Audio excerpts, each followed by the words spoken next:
કેટલા વાગે છે પૂછજો. કેટલા વાગે લગ્ન કરવાનું હતા? 6:30.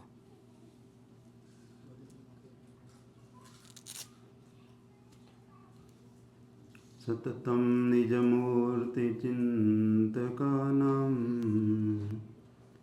અધિક શ્વેત મનોહર પ્રકાશે હૃદિદર્શિત રમ્ય દિવ્ય રૂપમ ભગવંતમ તમહં હરિં નમામિ. મુખં કરોતિ વાચાલં પંગું લંઘયતે ગિરિં યત્કૃપાતમહં વંદે પરમાનંદમાધવં. વર્ણિવેશ રમણીય દર્શનમ મંદહાસરુચિરાનનાંબુજં પૂજિतं સુરનરોત્તમેર્મુદા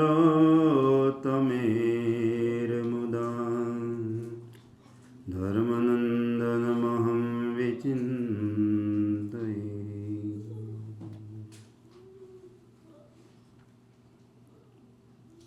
બોલો શ્રી સ્વામિનારાયણ ભગવાન, શ્રી લક્ષ્મીનારાયણ દેવ, શ્રી નરનારાયણ દેવની, શ્રી વડતાલ ધામની, શ્રી શિક્ષાપત્રી દ્વિશતાબ્દી મહોત્સવની જય, શ્રી આચાર્ય પદ સ્થાપન દ્વિશતાબ્દી મહોત્સવની જય.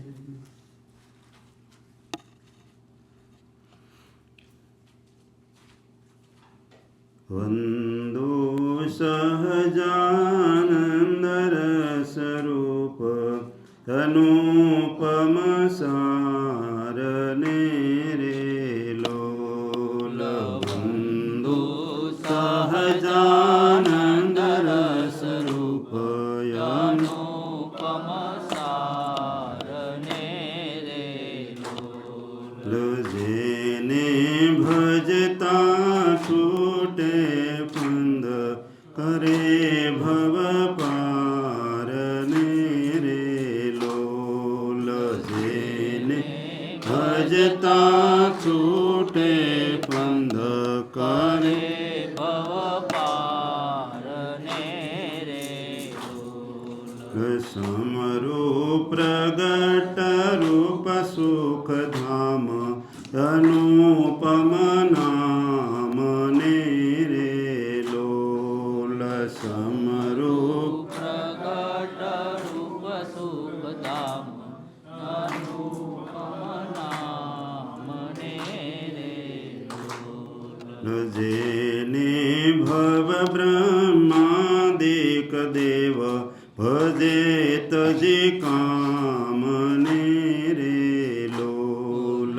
જેને ભવ બ્રહ્માદિક દેવ ભજે તજી કામને રે લોલ. જે હરિ અક્ષર બ્રહ્મયાધાર કે પાર કોઈ નવ લહે રે લોલ. જે હરિ અક્ષર બ્રહ્મયાધાર કે પાર કોઈ નવ લહે રે લોલ. જેને શેષ સહસ્રમુખ ગાય નિગમને તે કહે રે લોલ. જેને શેષ સહસ્રમુખ ગાય ને તે કહે. વર્ણવ સુંદર રૂપ અનુપમ જુગલ ચરણે નમી રે લોલ. વર્ણવ સુંદર રૂપ અનુપમ જુગલ ચરણે નમી રે લોલ. નખ શીખ પ્રેમ સખીના નાથ રહોયુરમાં રમી રે લોલ નાખ શીખ પ્રેમ નાથ રહોયુરમાં બોલ વંદો સહજાનંદ રસ રૂપ અનુપમ સારને રે લોલ વંદો સહજાનંદ રસ રૂપ અનુપમ સારને રે લોલ. સહજાનંદ સ્વામી મહારાજ રાજની જય. ઈષ્ટદેવનું દિવ્ય સાનિધ્ય, દિવ્ય સભામાં ભગવત સ્વરૂપો વિરાજમાન છે. ભગવાન અને ભગવાનના બીજા રૂપ પણ ભગવાનના ભક્ત રૂપે એવા હનુમાનજી બંનેનો જન્મ પ્રસંગે આપણે અહીંયા ઉપસ્થિત આજની સભા એમાં ઉપસ્થિત અમારી સાથે આવેલા ભંડારી સ્વામી, શ્રીંગદાસી સ્વામી, અહીંના સર્વે આયોજન કરનારા સર્વે ભક્તો તેમજ લાભ લેવા પધારેલા સર્વે ભક્તો, એડમિન્ટનથી આવેલા પણ સર્વે ભક્તો, સર્વને ભાવથી જય શ્રી સ્વામિનારાયણ. જય શ્રી સ્વામિનારાયણ.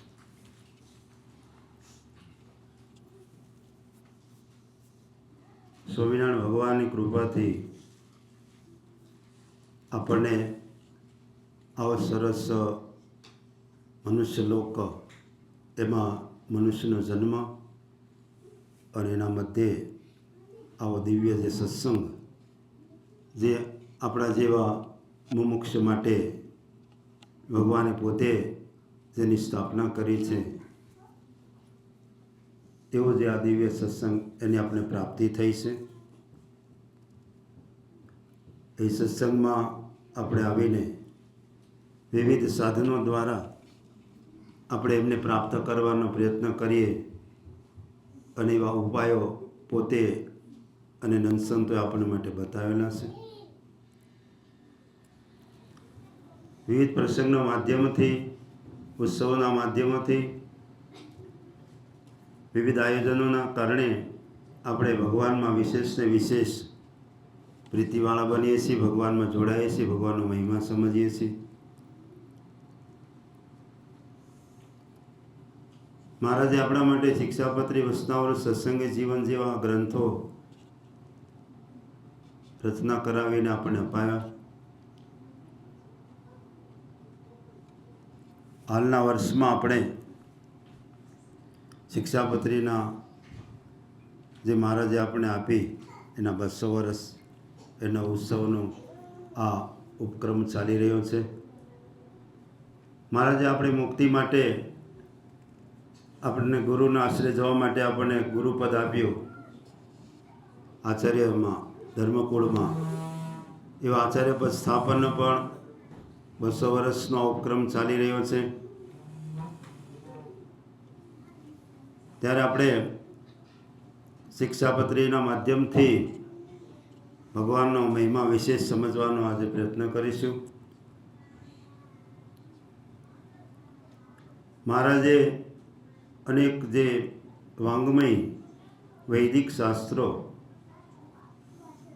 વેદ પુરાણો, શ્રુતિ સ્મૃતિઓ એનો સાર કાઢીને, જેમ સમુદ્ર મંથન થયું અને એમાંથી અમૃતરૂપ સાર નીકળ્યો, એવી રીતે મહારાજે સર્વશાસ્ત્રોનું દોહન કરીને આપણને શિક્ષાપત્રી આપી. શિક્ષાપત્રી જે છે એને સતાનંદ સ્વામી જે પ્રમાણો લખ્યા, એમાં સર્વ જે શાસ્ત્રો જે છે એના એક એક શ્લોકમાં સ્વામી કોટેશનો મૂક્યા છે, એના પ્રમાણો મૂક્યા છે. તો અહીંયા પ્રથમ જે શ્લોક છે મહારાજે લખ્યો, એને આપણે કથા સાંભળીએ પ્રથમ, પછી સમયના આધારે બીજું પણ સાંભળશું. મહારાજ શિક્ષાપત્રી લખતા થકા પ્રથમ ભગવાનનું સ્મરણ કરે છે. વામે યસ્ય સ્થિતા રાધા શ્રીશ્ચ યસ્યાસ્તિ વક્ષસી વૃંદાવન વિહારં તમ શ્રી કૃષ્ણં હૃદય ચિંતયે. નિત્યાનંદ સ્વામી પેલા અર્થ બતાવ્યો ગુજરાતીમાં કે સહજાનંદ સ્વામી જે તે પોતાના સત્સંગી પ્રત્યે શિક્ષાપત્રીને લખતા થકા પ્રથમ પોતાના ઈષ્ટદેવ જે શ્રી કૃષ્ણ ભગવાન તેનું ધ્યાનરૂપ મંગળાચરણ કરે છે. સહજાનંદ સ્વામી શિક્ષાપત્રી પોતાના આશ્રિતો માટે લખી રહ્યા છે ત્યારે પ્રથમ પોતાના ઈષ્ટદેવ એમનું ધ્યાન કરે છે એ રૂપે મંગળાચરણ છે.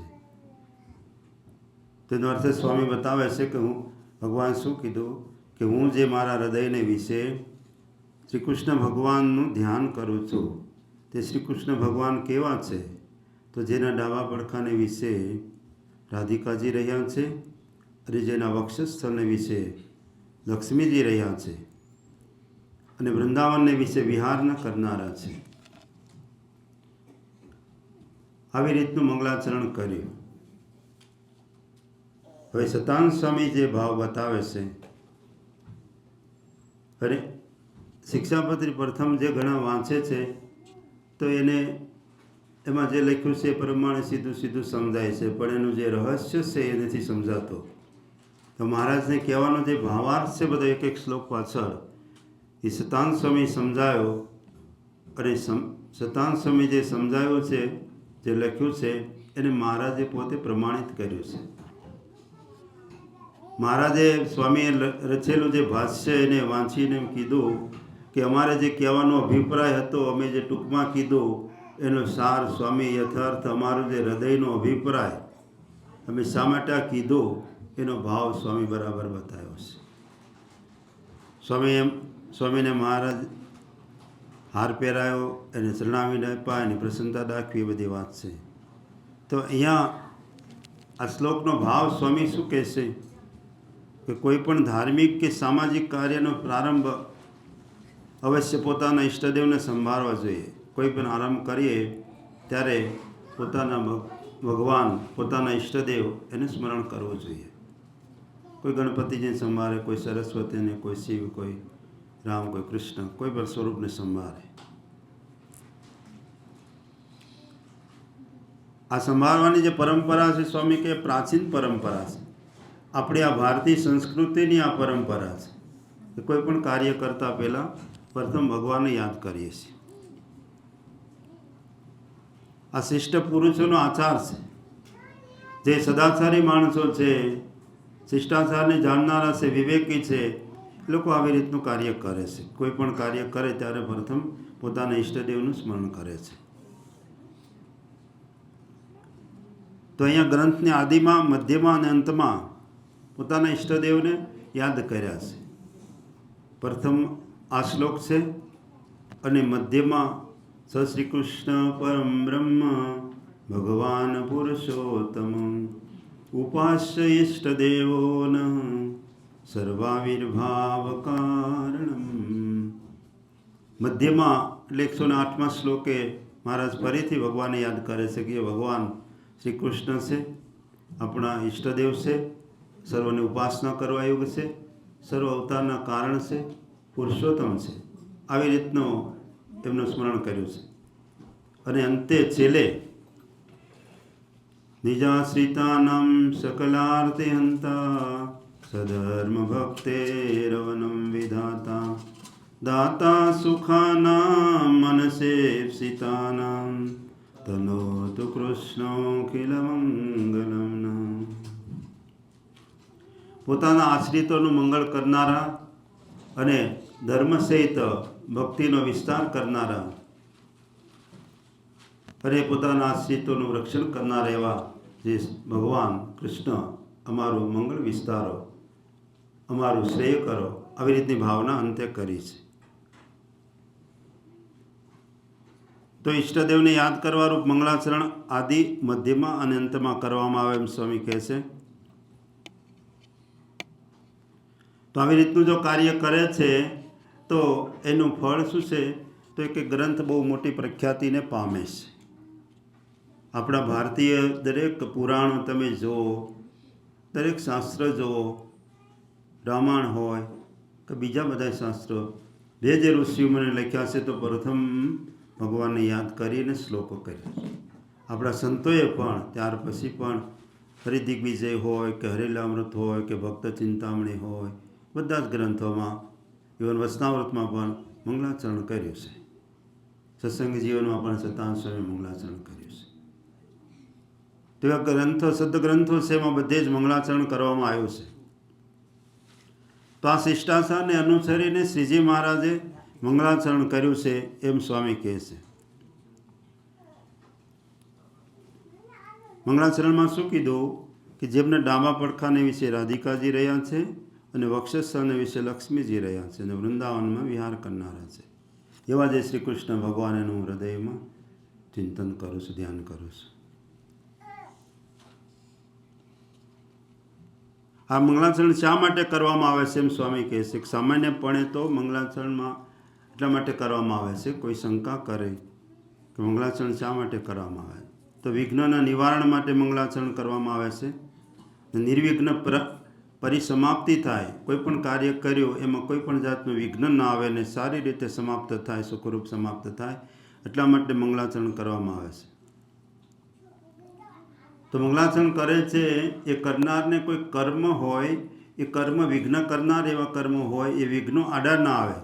આપણે કોઈ કાર્ય આરંભ કર્યો અને આપણા કર્મમાં કોઈ કઠિનતા હોય તો કાર્યમાં વિઘ્ન આવતું હોય છે.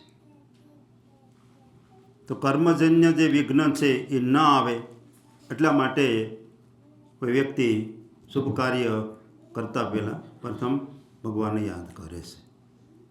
તો કર્મ, સત્કર્મ, કોઈ કાર્યનો આરંભ કરતાં પહેલાં કર્મનું વિઘ્ન ના આવે, પોતાના કર્મ કોઈ આડા ના આવે, કોઈ દોષિત કર્મ હોય તો આડા ના આવે, એટલા માટે મંગલાચરણ અથવા તો ભગવાનનું સ્મરણ કરવામાં આવે છે.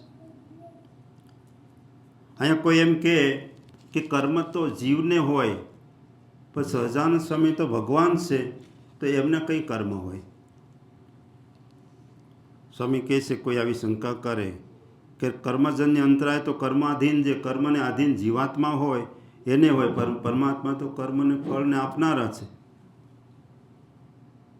તો એમને મંગલાચરણ કરવાની શું જરૂર પડે?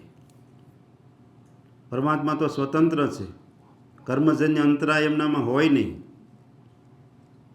તો પરમાત્માને આ જે મંગલાચરણ એમને કર્યું એનું શું પ્રયોજન, એનો હેતુ શું છે? તો પછી એટલે અર્થાત એમણે જો ભગવાન છે તો એમણે આવું કરવાની જરૂર નથી. સામાન્ય માણસો હોય કે કોઈ ભક્તો હોય કે મહાપુરુષો હોય એ કરી શકે, બરાબર છે, કે જીવાત્મા છે.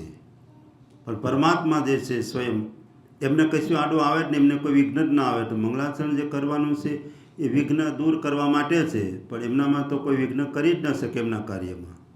તો પછી શા માટે મંગલાચરણ કર્યું? આવી કોઈ શંકા કરે, એના શંકાના સમાધાનમાં સ્વામી એનું વિવરણ બતાવે છે કે પ્રયોજનમ વિના તો મંદોપી ન પ્રયોજતે. કોઈ પણ પ્રયોજન વગર મંદબુદ્ધિ માણસ હોય તો પણ એ કંઈક જતો હોય કે આવતો હોય તો એનો કંઈક એના મનમાં હોય. પ્રયોજન વગર એ કંઈ પ્રવૃત્તિ કરતો નથી. તો સામાન્ય માણસ પણ કંઈક પણ પ્રવૃત્તિ કરે છે તો કંઈક પ્રયોજન હોય. તો ભગવાને આ કર્યું છે તો હાવ નિરર્થક નથી, એનું પ્રયોજન હોવું જ જોઈએ. શું પ્રયોજન છે? તસ્માદિદમ મંગલાચરણ મનુષ્ય લીલયા લોકબોધનાયેવ. સ્વામી શું કહે છે? એટલા માટે ભગવાને જે આ મંગલાચરણ કર્યું છે તે પોતાના જે શિષ્ય વર્ગ એને ઉદ્બોધ આપવા માટે અથવા એમને શિક્ષા આપવા માટે, એમને શીખવાડવા માટે ભગવાને મંગલાચરણ કર્યું છે એમ કહે છે. કારણ કે આ ઉપદેશનો ગ્રંથ છે, દરેકમાં મંગલાચરણ હોય, પણ વિશેષ આ ઉપદેશનો ગ્રંથ છે. તો ઉપદેશ આપતા પહેલાં ઉપદેશક જે છે, ઉપદેશ આપનાર જે વ્યક્તિ છે અથવા શિષ્યને શીખવાડનાર જે ગુરુ છે, એ ગુરુ પ્રથમ પોતાના જીવનમાં જે નિયમોને ઉતારે છે, પછી એ શિષ્યોમાં ઉતરે છે. એટલા માટે અહીંયા ઉપદેશ કરનાર ભગવાન શ્રી હરિ પોતાના જીવનમાં આ કાર્ય કરવું જ જોઈએ એમ પોતાનામાં ઉતારી અને પછી કહે છે. જેમ આપણે ત્યાં એક પ્રસંગ છે, કોઈ એક મહિલા એક બાળકને લઈ અને નાનદેવને ત્યાં ગયા અને એમને કીધું કે આ બાળક છે ને ગોળ બહુ ખાયા કરે છે અને વધારે પડતું ગોળ ખાવાને કારણે એની તબિયત બગડે છે, તો આને તમે કંઈ શીખવાડો, તમે કહેશો તો માનશે. તો પ્રસંગમાં એમ બતાવે છે કે એમણે કીધું કે તમે એને 2-3 દિવસ પછી લાવો, પછી હું કહીશ. એટલે આ મહિલાએ બાળકને પાછા લઈ જાય છે અને પછી એને કીધું એ પ્રમાણે ફરીથી આવે છે. ફરીથી એમણે કીધું કે બાળક તું ગોળ ના ખાઈશું, તારી મમ્મી કે, તારા માતા કે, પિતા કે પ્રમાણે તું માનજી અને ગોળ ખાઈશ નહીં. તું તો મને કાં પડી, સારું નહીં ખાવે. તો મહિલાએ શંકા કરી, પ્રશ્ન કર્યો કે તો પહેલે દિવસે જ કીધું હોત તો આ 2-3 દિવસ તો એને ખાધું પાછું, તે દિવસે બી તમારી વાત તો અત્યારે માની ગયો. તો તે વખતે મને પણ ટેવ હતી કે ખાવા બેસું એટલે ગોળ લેવું, એટલે મેં 3 દિવસથી પ્રયોગ કર્યો, પછી મેં કીધું. તો એ મોટા પુરુષો જે છે, મહાપુરુષો જે છે, તો એ પોતાના જીવનમાં ઉતારે પછી ઉપદેશ આપતા હોય છે.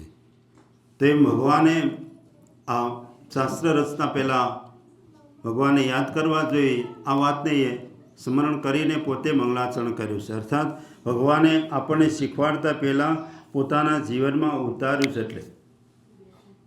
એટલા માટે આ મંગલાચરણ કર્યું છે એમ કહે છે.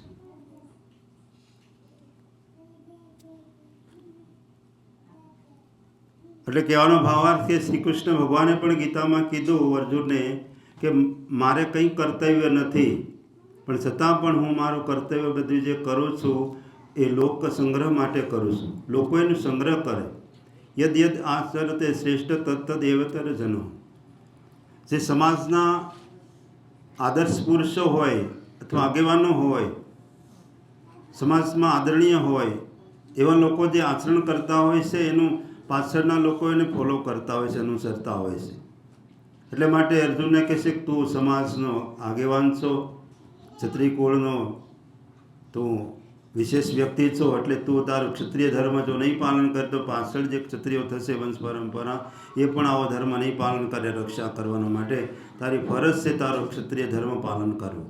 હું પણ મારી ફરજ બજાવું છું. ભગવાન કે મારે કોઈ ફરજ હોતી નથી, તો પણ હું બજાવું છું. તો એવી રીતે ભગવાન હોય, આપણે જોઈએ છીએ રામચંદ્ર ભગવાન પણ પોતે માતા પિતાની આજ્ઞા, અને પિતાએ તો કીધું પણ નથી, પણ એની માતાએ કીધું કે પિતાની આવી મરજી છે કે તમારે વનમાં જવાનું છે, તો તરત પોતે બધું જ ત્યાગ કરીને વનમાં જવા તૈયાર થયા. એવી રીતે એમણે માતા પિતા સાથે, પત્ની સાથે, ભાઈઓ સાથે અને ગુરુ સાથેનો વ્યવહાર પણ જે રીતે એમને કરવો જોઈએ ફરજ, એ બધી જ ફરજ જોઈએ. એટલા માટે આપણે કહીએ છીએ કે રામચંદ્ર ભગવાન એ મર્યાદા પુરુષ, એટલે કે એમણે બધી જ મર્યાદાઓનું પાલન કર્યું છે. ભગવાન છે છતાં પણ એમણે શિષ્ય પણ થઈને રહ્યા છે ગુરુ સાથે, માતા પિતા પાસે બાળક થઈને રહ્યા છે, અને પત્ની સાથે પતિનો ધર્મ, ભાઈઓ સાથે ભાઈઓનો ધર્મ તેમણે અનુસર્યો છે. તો એવી રીતે અહીંયા ભગવાને આપણને શીખવાડવા માટે આ મંગલાચરણ કર્યું છે. હવે અહીંયા આગળ વાત શંકા આવે છે, એનું રહસ્ય આવે છે કે અહીંયા મહારાજે વક્ષસ્થળમાં લક્ષ્મીજીનું સ્મરણ કર્યું છે. તો લક્ષ્મીજી તો કઈ જમણી બાજુ કે ડાબી બાજુ એમ કંઈ બહાર રહી શકે, પણ વક્ષસ્થળમાં કેમ?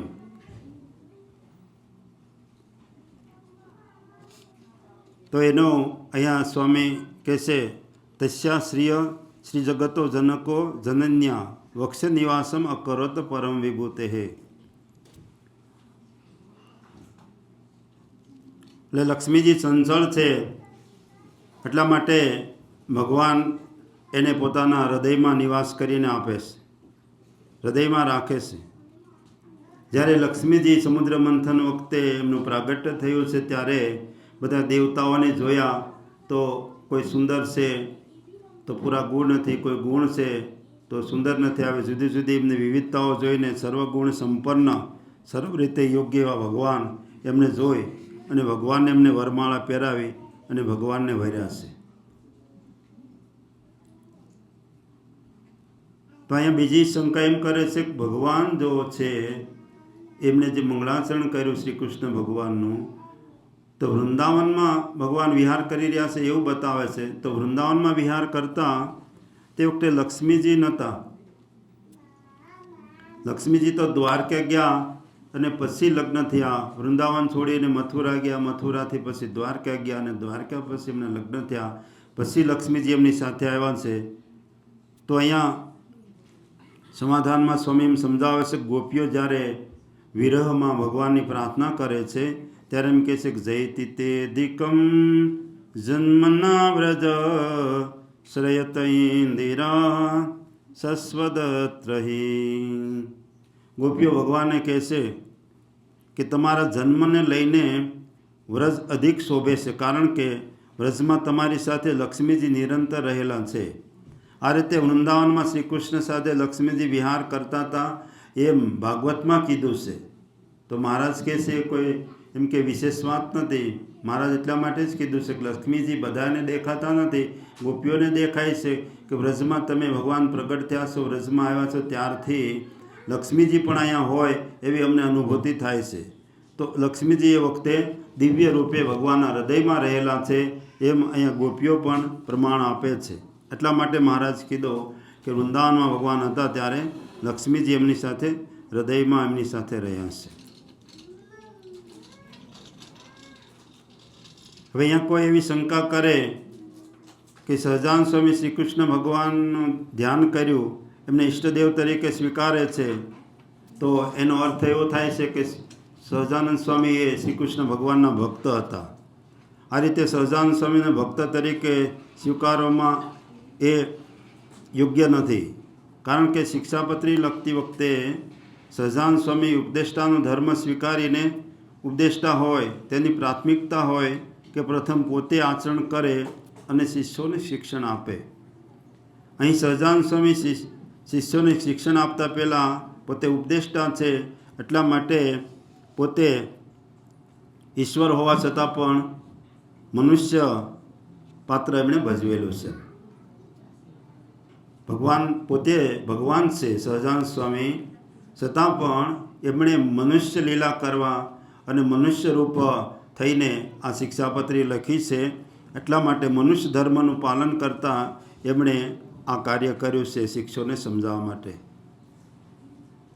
જેમ શિક્ષક હોય તે પણ સારા આદર્શ શિક્ષક હોય તો વિદ્યાર્થીઓ સારા બનતા હોય છે, એ માટે ભગવાને પણ આ કાર્ય એટલા માટે પોતે મંગળરૂપ કરેલું છે.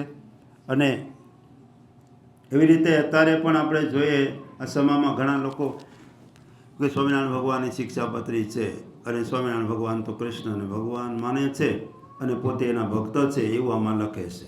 અને આખી શિક્ષાપત્રીમાં કંઈ ભગવાન છે એવું બતાવ્યું નથી. શિક્ષાપત્રીને ઉપર જે તમે વાંચો, મૂળ શ્લોકો વાંચો તો તમને સમજાય નહીં. પણ સતાનંદ સ્વામી એ વખતમાં ભાષ્ય કર્યું એ મહારાજે માન્ય કરેલું છે. અને માન્ય કરેલું છે એટલે મહારાજ કે આ વસ્તુ બધી કહેવા માગે છે પણ એનો બહુ વિસ્તાર થાય ને રોજ બધા ભાષ્યનો આખો પાઠ કરી ન શકે, એટલે ટૂંકમાં મહારાજે શ્લોકો લખ્યા. એટલા માટે આ વાત છે. એટલે ઘણા લોકોને સીધો અર્થ કરવા જાય તો અર્થ સમજાય નહીં. એટલે સંપ્રદાયિક ગ્રંથો જે હોય છે એ સંપ્રદાયના જે વિદ્વાનો હોય, સંપ્રદાયના શ્રદ્ધાવાન આશ્રિતો હોય એના દ્વારા જે સમજી શકાતા હોય છે. પણ કોઈ પણ પોતાની મેળે ગ્રંથો લાવીને એના અર્થ કરવા જાય તો એને સમજાય નહીં અને અવળું પડે. એમ ઘણા લોકોને અત્યારે આપણે જોઈએ છીએ સોશિયલ મીડિયામાં ઘણા લોકોને અવળું પડ્યું છે અને એ એમને લાગે છે કે સ્વામિનારાયણ ભગવાન એ ભગવાન નથી, પણ ભગવાન જ છે.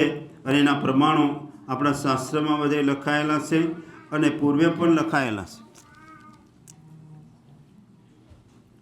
તો અહીંયા પણ સતાનંદ સ્વામી પહેલા શ્લોકમાં પણ ભગવાન તરીકેને કહે છે અને 8મા શ્લોકમાં પણ 108મા શ્લોકનું જે મંગલાચરણ છે એમાં પણ સતાનંદ સ્વામીએ શ્રીજી મહારાજ સ્વયં ભગવાન છે એ એમને પ્રમાણ બતાવ્યા છે. 108મા શ્લોકમાં મહારાજ આપણને સમજાવતા એમ કહે છે જે ભગવાનનું જે જ્ઞાન જે છે અથવા જે જ્ઞાન જેને કહેવાય એ જીવ ઈશ્વર માયા અને ઈશ્વર એના ત્રણના જે તત્વોને સમજે એને પૂરું જ્ઞાન કહેવાય. જ્ઞાનમ સજીવમાય છે રૂપાણમ સૃષ્ટ વેદનમ એમ મહારાજે કીધું. એને જ જ્ઞાન કહેવાય કે જે જીવાત્માનું સ્વરૂપ સમજે, જે ઈશ્વરનું સ્વરૂપ સમજે, જે માયાનું સ્વરૂપ સમજે એને જ્ઞાન કહેવાય. તો એ ઈશ્વર કયા? તો કે શ્રી કૃષ્ણ પરબ્રહ્મ ભગવાન પુરુષોત્તમ ઉપાશ્રેષ્ઠ દેવોનું સર્વવિર્ભાવ કારણમ. ભગવાન જે છે તે શ્રી કૃષ્ણ છે, પરબ્રહ્મ છે, પુરુષોત્તમ છે, ઉપાસ્ય છે અને ઈષ્ટદેવ છે અને સર્વ અવતારનું કારણ છે. એને તમે ઈશ્વર જાણો. જેવી રીતે હૃદયમાં જીવ રહેલો છે, જીવની અંદર એ પરમાત્મા રહેલા છે, એમ મહારાજે આગલા શ્લોકમાં સમજાયું. હૃદય જીવવત જીવે અંતર્યામી તયા સ્થિત જ્ઞેય સ્વતંત્ર ઈશ્વર સૌ સર્વકર્મ ફલપ્રદ. આપણા શરીરમાં જેમ આત્મા રહેલો છે એવી રીતે આત્માની અંદર પરમાત્મા રહેલા છે અને સર્વ આપણું જે કર્મ જે છે એને સાક્ષી રૂપે જોઈ અને કર્મ પ્રમાણે ફળ આપનારા છે. સર્વ કર્મ ફલપ્રદ એમ કીધું. તો એવી રીતે અંતર્યામી રૂપે રહી અને કર્મના ફળ આપનારા છે અને એ શ્રી કૃષ્ણ છે, પરબ્રહ્મ છે. એટલે જીવ ઈશ્વર માયા બ્રહ્મ અને એનાથી સર્વથી પર એવા પરબ્રહ્મ છે, પુરુષોત્તમ છે.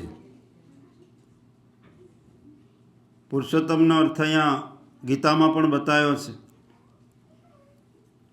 દ્વાવિમો પુરુષ લોકે ક્ષરક્ષા અક્ષર એવ ચ ક્ષર સર્વાણી ભૂતાની કુટસ્થ અક્ષર ઉચ્યતે ઉત્તમ પુરુષન્ય પરમાત્મા ઇતિ ઉદારત. એટલે બે પુરુષ છે, ક્ષર અને અક્ષર. ક્ષર જે છે એ સર્વે નાશ પામનારા છે અને કુટસ્થ છે એ અક્ષર છે. અક્ષર જે છે એ ક્યારેય નાશ પામતો નથી અથવા જીવાત્મા અક્ષર છે અને આ માયા જે છે એ નાશ પામનારી છે. સર્વભૂત પ્રાણી માત્ર આપણે જોઈએ છીએ, સર્વના આપણે શરીર જોઈએ છીએ, મનુષ્ય હોય, પશુ હોય, પ્રાણી હોય, બધા જ નાશ પામે છે, પણ અંદર રહેલો જે આત્મા જે છે નાશ પામતો નથી અને એ કુટસ્થ છે. અને એમાં જે ઉત્તમ જે છે એ અન્ય છે અને એ પુરુષોત્તમ છે. તો એવી રીતે અહીંયા મહારાજ ભગવાન જે છે એને પુરુષોત્તમ કહે છે અને પછી જે વાત કરે છે કે એ ઉપાસ્ય છે અને ઈષ્ટદેવ છે. તો અહીંયા શ્રીજી મહારાજ એમ કહે છે કે શ્રી કૃષ્ણ આપણા ઈષ્ટદેવ છે. તો આનો સીધો અર્થ સમજનારા એમ જ કે સ્વામિનારાયણ ભગવાનના ઈષ્ટદેવ અથવા સહજાનંદ સ્વામીના ઈષ્ટદેવ શ્રી કૃષ્ણ ભગવાન છે. તો ભાષ્યકાર સતાનંદ સ્વામીનું વિવરણ કરતાં એમ સમજાવે છે કે શિક્ષાપત્રીમાં જ્યાં જ્યાં શ્રીકૃષ્ણ શબ્દ આવે તે શ્રીકૃષ્ણ શબ્દ વાસુદેવ દેવકી થકી પુત્ર રૂપે પ્રગટ થયેલા એ તો છે જ, પરંતુ બ્રહ્મરૂપ ધામ એટલે ભગવાનનું જે ધામ છે એમાં જે ભગવાનનું જે સ્વરૂપ છે એને પણ શ્રીકૃષ્ણ શાસ્ત્રમાં કીધેલા છે. ભગવાનના ધામમાં રહેલું જે સ્વરૂપ છે એને પણ શ્રીકૃષ્ણ કહેવાય છે. તેથી શ્રીકૃષ્ણ અનાદિ શબ્દ છે. એટલે જ્યારે મથુરામાં પ્રગટ થયા, વ્રજમાં રહ્યા, ત્યારે પણ ભગવાનનું નામ શ્રીકૃષ્ણ છે. પણ ભગવાનના બીજા એમ કે જે સ્વરૂપો જે છે પૂર્વ, એમ તો ભગવાન એક જ છે, પણ ભગવાન પોતાના ધામમાં રહેલા એમને પણ શ્રીકૃષ્ણ કહેવાય છે. અને મનુષ્ય રૂપે આવે તો પણ શ્રીકૃષ્ણ ભગવાનનું નામ છે. એટલે વાસુદેવ દેવકી થકી પ્રગટ થયા પછી પણ શ્રીકૃષ્ણ નામ વિશેષપણે પ્રવર્તેલું છે, પરંતુ મૂળ જે પરમાત્માનું જે સ્વરૂપ છે એને પણ શ્રીકૃષ્ણ કહેવાય છે એમ સતાનંદ સ્વામી સમજાવે છે. તેથી પૃથ્વી ઉપર જે અવતારી પુરુષના જે અવતારો હોય તેને પણ શ્રીકૃષ્ણ કહેવાય. એમ કે જે ધામમાં જો ભગવાનનું નામ શ્રીકૃષ્ણ છે તો અહીંયા આવે ત્યારે પણ એમને શ્રીકૃષ્ણ કહેવાય.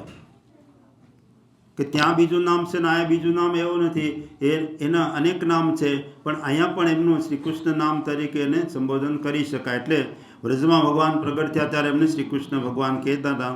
પણ રામ રૂપે હોય કે વરાહ રૂપે હોય તો પણ વરાહ નારાયણ, કૃષ્ણ નારાયણ, રામનારાયણ અથવા એને નારાયણ કહો, કૃષ્ણ કહો, એમ ભગવાનને અનેક નામથી કહી શકાય. તો એ કૃષ્ણ નામ કીધું હોય ત્યાં કૃષ્ણ એટલે ભગવાન, એટલે એમાં ભેદ ન સમજો કે કૃષ્ણ કીધા એટલે સ્વામિનારાયણ છે એ પછી જુદા છે, પણ એ બે એક જ છે. એટલે અવતાર અને અવતારીનું અભેદપણું શાસ્ત્રમાં વર્ણવેલું છે એમ સતાનંદ સ્વામી કહે છે કે જે ભગવાનના અવતાર થાય છે અને જે મૂળ સ્વરૂપમાંથી અવતાર થાય છે બે એક જ છે, એ જુદા નથી.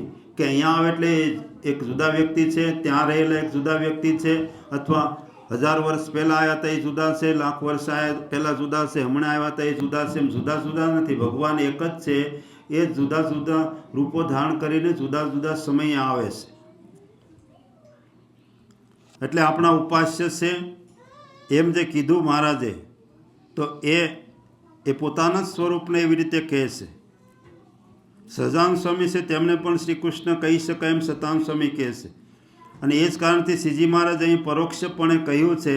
પણ એ શ્રી કૃષ્ણ આપણા ઉપાસ્ય ઈષ્ટદેવ છે, પણ પોતે શ્રીજી મહારાજે મૂળ તત્વ શ્રી કૃષ્ણ થકી જુદા નથી.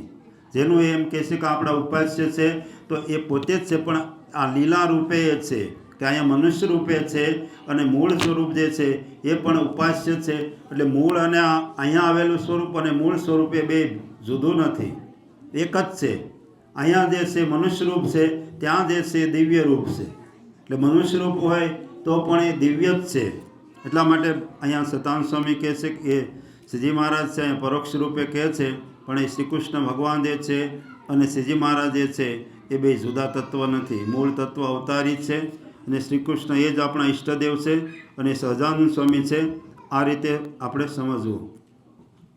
અને એ જ ભગવાન સર્વ આવિર્ભાવ કારણમ, એટલે આવિર્ભાવ એટલે જે ભગવાનના અત્યાર સુધી અવતાર થયા અને થશે એ બધાયનું કારણ એ ભગવાન એક જ છે, અને એક જ ભગવાન જુદા જુદા રૂપે આવે છે. એટલે ઘણાય એમ સમજે કે અમારા રામ એ જુદા, તમારા કૃષ્ણ એ જુદા, તમારે સહજાનંદ એનાથી પાછા જુદા, આવું જે સમજે છે એ સામાન્ય મનુષ્ય છે. પણ જે દિવ્ય જે મહાપુરુષો જે સમજે છે, શાસ્ત્રો પણ એમ સમજાવે છે કે ભગવાન રામ અથવા કૃષ્ણ કે સહજાનંદ સ્વામી, આ ઘનશ્યામ, આ જુદા જુદા નથી, પણ એક જ ભગવાન અનેક રૂપે આવતા હોય છે. અહીં સતાનંદ સ્વામી સમજાવે છે કે પૂર્વના 107મો શ્લોક છે એમાં ઈશ્વરનું જે વર્ણન કર્યું એ જ ઈશ્વર અહીંયા પરબ્રહ્મ જે છે. અને એટલે ઘણા એમ સમજે છે કે ઈશ્વર જે છે એ જુદા છે અને પરબ્રહ્મ જે છે એ જુદા છે, પણ એવું નથી. ઈશ્વર જે છે એ જ પરમેશ્વર છે, જેનું ઈશ્વર કીધું છે શિક્ષાપત્રીમાં એ જ પરમેશ્વર છે. પણ જ્યારે 5 ભેદ હોય, ખાસ કરીને સંગીઓને સમજવાનું કે 5 ભેદનું જ્યારે વાત કરી હોય ત્યારે જ ઈશ્વર જે છે એ જીવકોટીમાં આવે છે, અને જ્યારે 3ની વાત હોય ત્યારે જે ઈશ્વર છે એ પરબ્રહ્મ છે. તો અહીં શિક્ષાપત્રીમાં 3ની વાત છે, ત્યારે 3 તત્વની વાત હોય ત્યારે ઈશ્વર જે છે એ પરબ્રહ્મ છે. અને એના જ્યારે ભેદ કરવામાં આવે એટલે કે જીવાત્મા જે છે એ સાધન કરતાં કરતાં એ મહાન બને, ત્યારે ભગવાન એને પોતાનું ઐશ્વર્ય આપી અને બ્રહ્માંડના અધિપતિ તરીકે એને મૂકે, અને ભગવાન એમાં પ્રવેશ કરીને વિશેષપણે રહ્યા હોય ત્યારે એ ઈશ્વર છે, એ જીવાત્મા જ ઈશ્વર છે, પણ એમાં પરમાત્માનો પ્રવેશ વિશેષપણે હોય.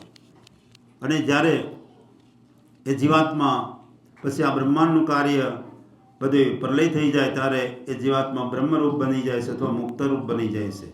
તો બ્રહ્મ જે છે અને ઈશ્વર જે છે અને જીવ છે એ ત્રણ એક જ તત્વ છે. જ્યારે 5 કીધા હોય ભેદ ત્યારે, પણ જ્યારે 3 હોય ત્યારે જીવ જે છે એ અનંત છે અને ઈશ્વર જે છે ત્યારે એ પરબ્રહ્મ છે.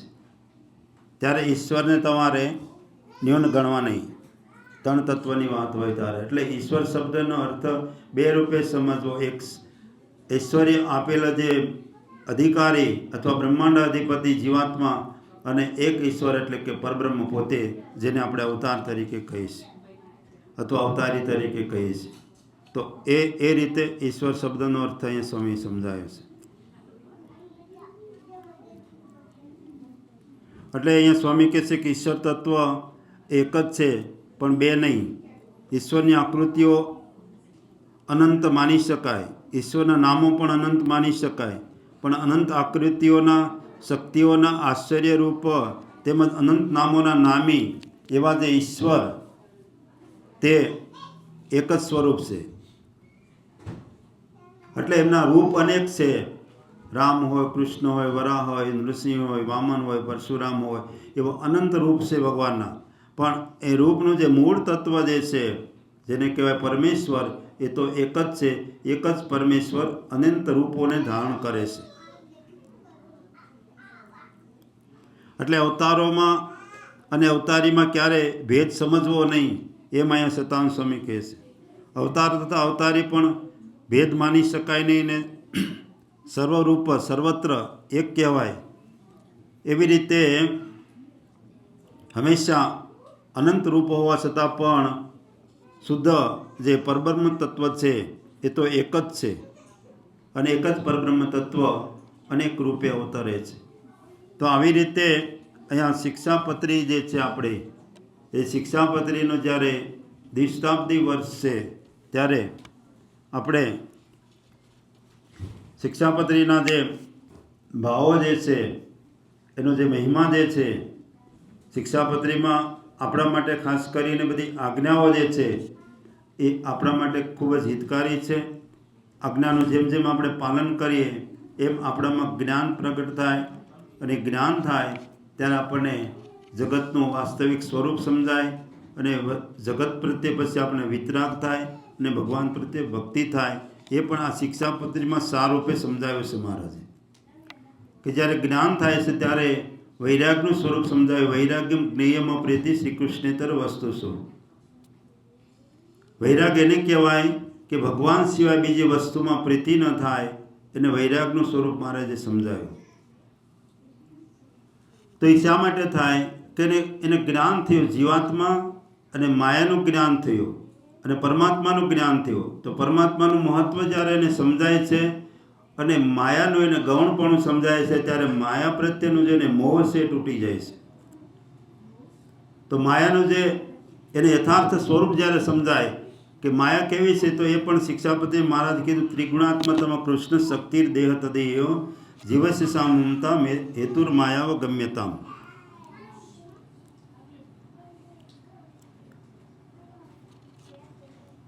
માયા એ ત્રિગુણાત્મક છે. સત્વરૂપ, તમોગુણરૂપ અને રજોગુણરૂપ માયા છે. અને ભગવાનની એ શક્તિ છે, અને જીવને અહમ મમત્વ કરાવનારી છે. આપણો જે જીવાત્મા જે છે એને અહમ મમત્વ કેવી રીતે કરાવે છે, તો જીવ જે છે અનંત રૂપોમાં ફરતો ફરતો મનુષ્ય રૂપમાં આવે છે. આપણે બધાએ જ્યારે અમે કીધું કે આપણે ભગવાને મનુષ્ય રૂપ આપ્યું, ભરતખંડમાં મનુષ્ય રૂપ આપ્યું, અને આવો જે અમૂલ્ય દેહ આપ્યો, તો આ દેહને આપણે આપણું રૂપ જે માનીએ છીએ એ માયા કરાવે છે. એટલે કેવી રીતે કે આપણું જે નામ હોય, આપણે કોઈનું નામ આપણે હેમેન્દ્રભાઈ કહીએ, બીજાને ખોટું લાગે નહીં, તો આપણે હેમેન્દ્રભાઈ કહીએ એટલે હેમેન્દ્રભાઈ આવે, તો એ હેમેન્દ્ર કોનું નામ થયું? હે, શરીરનું થયું ને, અને આત્મા જુદો. બરાબર? હા, બરાબર સમજાયું પ્રમાણે. તો હરેન્દ્રભાઈ આપણે જે કહીએ છીએ એ આત્મા જ્યારે એ ઘરમાં જન્મ્યો, પછી માતા પિતાએ નામ આપ્યું, એ કોનું નામ આપ્યું? શરીરનું. તો આપણે એમ માનીએ છીએ કે હું હરેન્દ્ર છું, એમ માનીએ છીએ ને, કે હું આત્મા છું એમ માનીએ છીએ. તો આપણે આપણી ઓળખાણ આપણે જે માનીએ છીએ કે હું હરેન્દ્ર છું, કે હું વિરેન્દ્ર છું, કે હું નરેન્દ્ર છું, એમ જે માનીએ છીએ એ કોણ છે? એ શરીર છે. તો આપણી જે ઓળખાણ આપણે માનીએ છીએ એ આપણને જે અહમ એટલે દેહમાં અહમ ભાવ થયો છે, આપણને શરીરમાં અહમ ભાવ થયો છે કે શરીર એ તો માયાનું છે. હરેન્દ્ર એ વસ્તુ શું છે? તો પૃથ્વી, જળ, તેજ, વાયુ, આકાશ, આ પાંચ જે તત્વ અને બીજા જે ઇન્દ્રિયો એ મળીને જે શરીર જે છે એનું નામ હરેન્દ્ર છે. આત્માનું નામ નથી. આત્મા તો આના પહેલાં ક્યાં હતો ખબર છે? ખબર નથી. ત્યાં શું નામ હતું? પોપટ હોય કે કોઈ પક્ષી હોય, મોર હોય કે સિંહ હોય, વાઘ હોય, હાથી હોય, ત્યારે એને શું નામ પાડ્યું હતું આપણને ખબર નથી. તો આત્મા 84 લાખ એવા જુદા જુદા, પીપળો બન્યો છે, લીમડો બન્યો છે, અહીંયા બધા અહીંના ઝાડવા જુદા છે, પૈડિયામાં અસંખ્ય આંબો હોય, બાવળ હોય, કે બધા જ ઝાડ બન્યો છે. જેટલા ઝાડ દેખીએ છીએ બધા જ ઝાડ રૂપે, જેટલા પક્ષી દેખીએ છીએ એટલા પક્ષી રૂપે. ત્યારે એનું શું નામ હતું? તો આત્માનું એ નામ નહોતું. તો આત્મા જે છે એ નામથી જુદો છે, એ અર્થ છે. બરાબર. તો આપણે જે હું માનીએ છીએ કે હું મનુષ્ય છું, મહિલાઓ માને કે હું સ્ત્રી છું, પુરુષો માને કે હું પુરુષ છું, તો એ વાત પણ ખોટી છે. તો આત્મા પુરુષ પણ નથી અને સ્ત્રી પણ નથી, એનાથી જુદો છે. તો પોતાને એમ લાગે છે આપણને સતત એ શરીરને હારે રહેવાથી આપણને એનો શરીરનો સંગ થયો એના બાળપણથી જ, એટલે આપણે હું પુરુષ છું, હું સ્ત્રી છું, હું યુવાન છું, હું શક્તિશાળી છું, આ બધું જે માનીએ છીએ, શક્તિ કે નિર્બળ કે રોગી કે તંદુરસ્ત, જે માનીએ છીએ કોણ છે? શરીર છે. એનાથી આત્મા સૂક્ષ્મ જુદો છે. તો અહમ મમત્વ જે કરાવે છે, તો હું જે છું, હું થયો તો હું પછી એનો જે સંબંધ થયા, લગ્ન થયા, એ મારું, મારા પત્ની, એનાથી છોકરા થયા તો એ મારા છોકરાઓ, એને ઘર લીધું તો મારું ઘર, ગાડીઓ લાવ્યા તો મારું. તો એ મારું એ કોનું છે? શરીરનું છે. આત્માનું હોય તો આત્મા હારે જાય, આત્માનું નથી, એ આત્મા પણ નથી, આત્માનું પણ નથી. તો હું અને મમત્વ જે કરાવે છે, અહમ મમત્વ કરાવનારી માયા છે. ને મહારાજે એ આપણે સ્વરૂપ એનું સમજાવ્યું છે. અને અંત્યના વસ્તાવતમાં છેલ્લે પણ મહારાજ કીધું કે આપણે ભગવાનને પ્રાર્થના કરીએ કે પ્રભુ અહમ મમત્વ રૂપી માયા થકી રક્ષા કરજો. અહમ મમત્વ કરાવનારી જે માયા જે છે, એ માયા આપણને એ કરાવે છે. અને માયાના લીધે આપણે માનીએ છીએ કે હું અને મારું. તો આપણું જે હું પણ જે છે શરીર, અને શરીરમાં પણ આપણે માનીએ કે હું ડૉક્ટર, કે હું બિઝનેસમેન, કે હું એન્જિનિયર, કે હું રિયલ્ટર, કે કોન્ટ્રાક્ટર, કલેક્ટર, કે જે કંઈ આપણે માનીએ છીએ, એ કોણ છે? એ શરીરના લીધે છે. આત્મા એ નથી. આત્મા ડૉક્ટર પણ નથી, એન્જિનિયર નથી. તો આપણે જે ટાઇટલ જે લગાડ્યા છે એ બધું કાઢતા જઈએ, અને પછી જે બચે એ આપણે છીએ. આપણે રોગી માનીએ, દુર્બળ માનીએ, તંદુરસ્ત માનીએ, કે આપણે જે આપણે માનીએ કે હું બહુ ક્રોધી છું, મારું આ ઇમ્પ્રેશન જે આપણી બધી જે માનીએ, બધી જ ઇમ્પ્રેશનો કાઢીએ, અને પછી જે બચે એ આપણે છીએ. બધું જ ખાલી. જેમ આપણે અહીંયા બહારથી આવીએ અને કોટ છત્રી બધી બહાર મૂકીએ, ચંપલ મૂકીએ, જેમ ભગવાનની ભક્તિ કરવા જઈએ ત્યારે બ્રહ્મરૂપની ભાવના જે કીધી છે, એ બ્રહ્મરૂપ જે ભગવાનનો દાસ, એવો જે આત્મા, એ હું છું, એ શુદ્ધ સ્વરૂપ છે. ભગવાનનું દાસ સ્વરૂપ જે બ્રહ્મ સ્વરૂપ જે છે, એ આપણું શુદ્ધ સ્વરૂપ છે. તો એ પાછું એ સ્વરૂપની અંદર પરમાત્મા સદાય રહેલા છે એમ સમજવું, એ આત્મજ્ઞાન છે. આત્મા જે આપણે માન્યો શુદ્ધ, બધું જ આપણા જે પળ બધાય ઉકેલી નાખીએ, જેટલા આપણે જે લગાડ્યા છે કે હું એટલો હોશિયાર છું, હું આવો છું, આપણા જે સ્વભાવ આપણે માન્યા છે કે હું લોભી છું, કે કામી છું, કે ક્રોધી છું, જે આપણે દુર્ગુણો કે ગુણો આપણામાં માન્યા છે, બધા જ કાઢી નાખીએ, અને પછી જે કેવલ સૂક્ષ્મ જે બચે એ આત્મા આપણે છીએ. પણ માયાએ આપણને અહમમત્વ કરાવ્યું છે, અને એના લીધે આપણને મૂળ સ્વરૂપ ખબર નથી પડતી. એના લીધે આપણે માયામાં, એટલે શરીરમાં અને શરીરથી જે કંઈ આપણે સંબંધ કર્યા છે, ઉત્પન્ન કર્યો છે, એમાં આપણે જે સાથે સંલગ્ન થયું છે, એને બધાને આપણે મારાપણું માનીએ છીએ. એ માયા કરાવે છે.